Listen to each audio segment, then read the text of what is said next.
Hi friends, welcome back. I'm Oksana, and in this video I'm going to be reviewing the book called Chatter by Kross. Let's get started.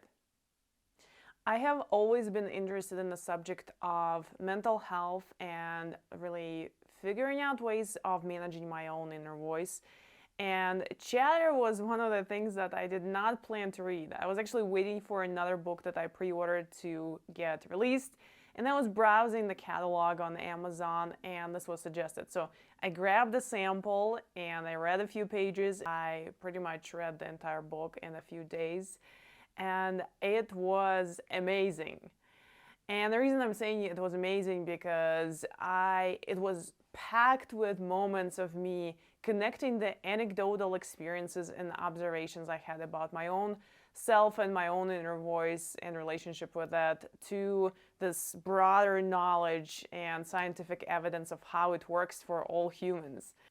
It was just packed with moments of when I would say, oh my God, this is why I felt that way, or this is why I've had that experience before. The way the author introduces and organizes the book was very much relatable.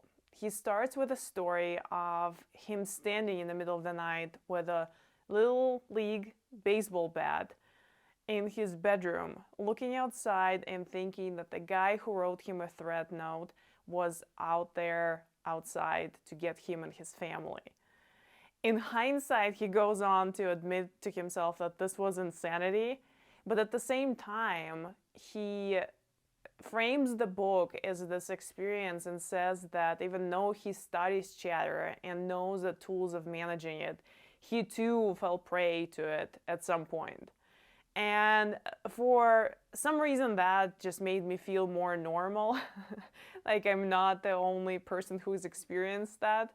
And it was a great way to bring the book together. The book is organized in 3 different sections. The first one covers what Chatter is, its role in our evolution and our psychological and physical health.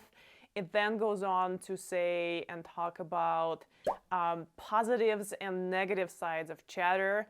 As you can imagine, nature has a sense of humor, so we're going to dive into both sides. And then the last piece, which I thought was really interesting, was about the tools of managing Chatter. So what is Chatter? Chatter is our internal voice that we all have and experience. And Chatter can be our best friend and help us deal and solve challenges. And it can also be our worst critic, spiraling in that negative rumination loop. Chatter plays a host of important functions in our lives. It helps us evaluate our progress towards our goals. It defines how we feel about ourselves and our lives. It defines our moods. And it also helps us run mental simulations. But as I mentioned, nature has a sense of humor, and of course, beyond just the positive side of helping us solve problems in life, Chatter also can feel like a ton of mental bricks just weighing us down and spiraling out of control at times.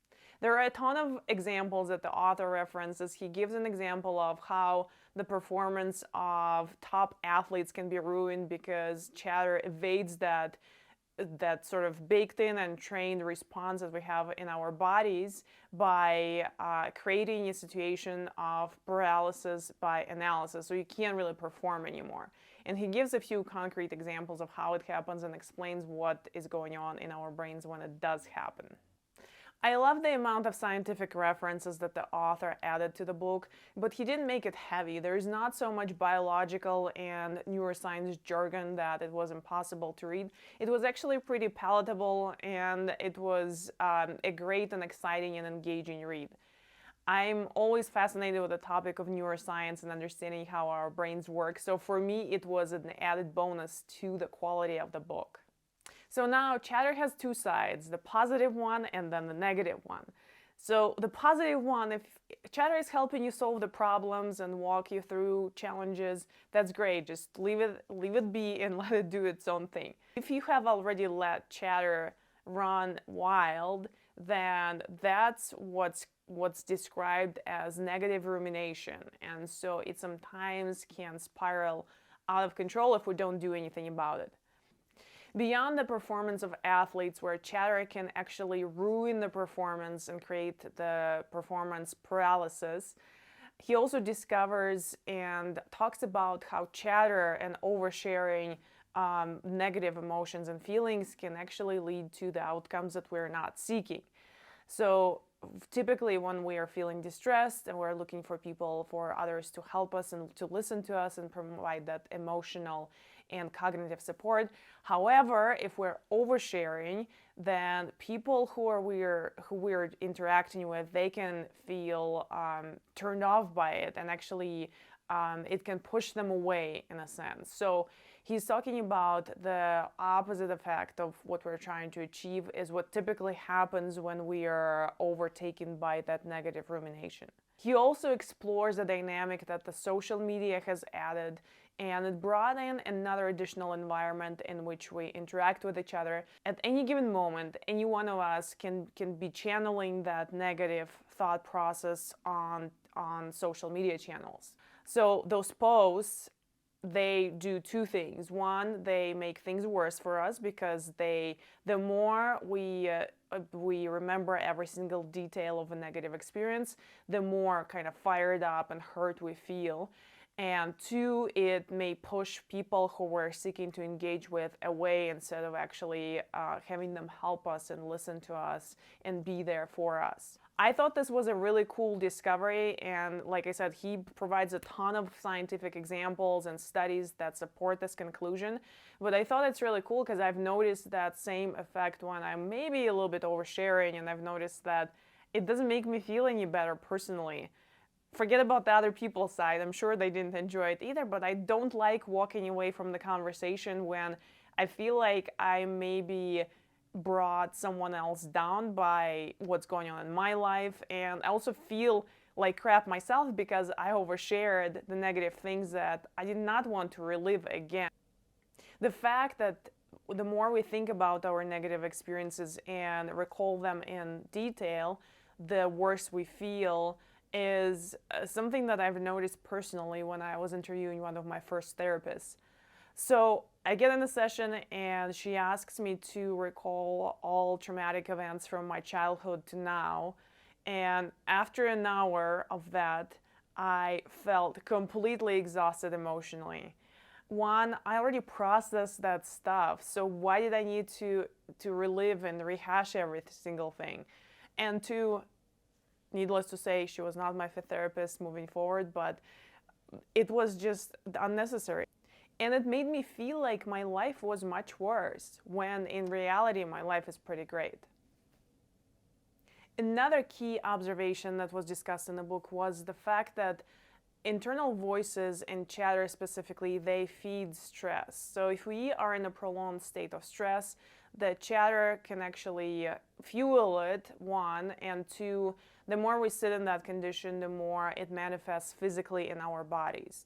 It's very similar to the physical pain. Chatter can very much cause that same level of pain. So it's not just emotional, it causes physical pain.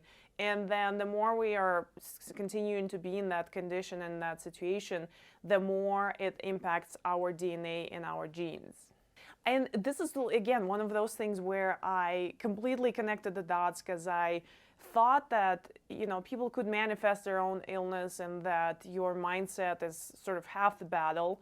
But I never thought of chatter to actually be the culprit, right? So mindset is a little different than the internal voice, but it makes sense that chatter actually can create physical pain in our bodies, and then it can create that illness as the more we continue to experience it.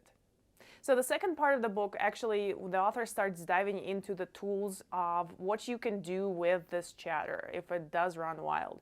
And I didn't find the whole section as impactful as the first one, just because some of the tools that he references, like the brain's power of expectations, or impacts of nature, or creating charms or rituals, I don't think those are, I'm not saying that they're not going to help, but I didn't think he needed to go in such great detail about them, because it seems to be too much information about things that might deliver some relief when you're trying to deal with chatter, but not immediately. So I put the tools that allow us to address chatter on our own at the top of the list. That's why the rest of the tools I'm going to cover, but I don't think they're as important to me personally as the other set of tools.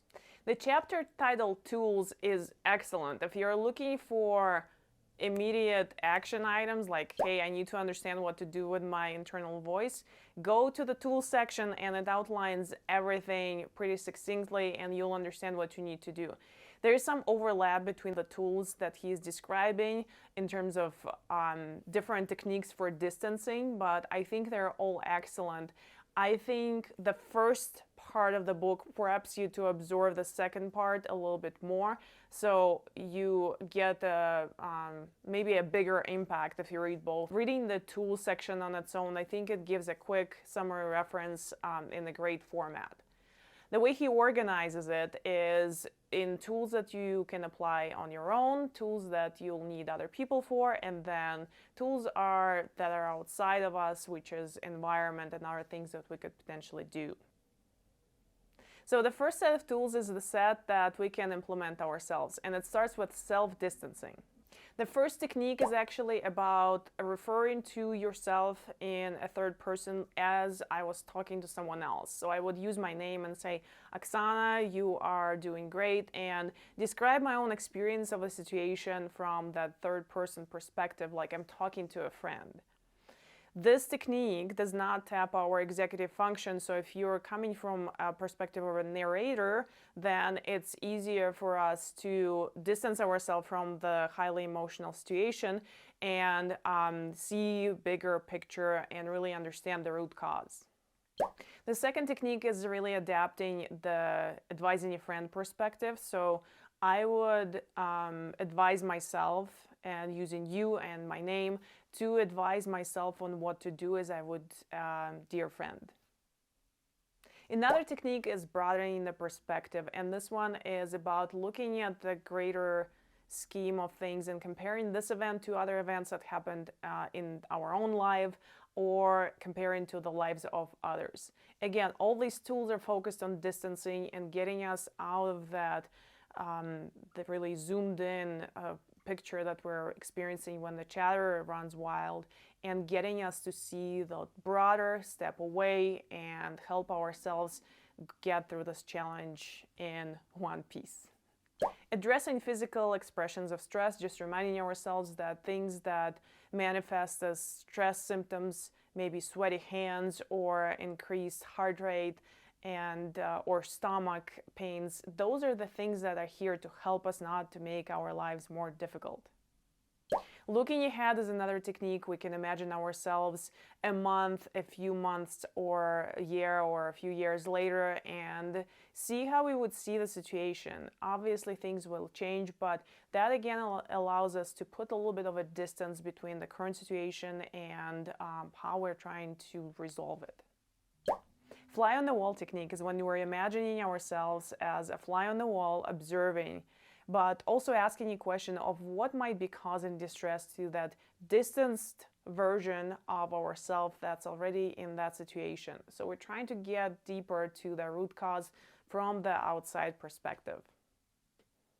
Writing excessively is another technique, but it's a combination really of journaling and getting distance from your situation. So you're adopting that narrator stance and you're describing your situation for about 15 to 20 minutes, 3 days in a row, and that's supposed to help us really put perspective and help us solve what we're experiencing, and most importantly, get control of that chatter. Creating a lucky charm or establishing your ritual are the last two techniques that he suggests in this section of the toolbox, and I think those are the less impactful for me, but nonetheless they leverage the power of expectations that our brains have. But at the same time, with rituals, chatter can still get in the way, but it might help get composure in the moments of high stress. So now the second part of the toolbox focuses on working with other people. I really appreciated how he split the tools into the receiving chatter support and then providing chatter support. To provide effective chatter support, we first need to validate emotional and cognitive needs of the other person that we're working with. Providing invisible support is definitely a tool that I wish I knew about before.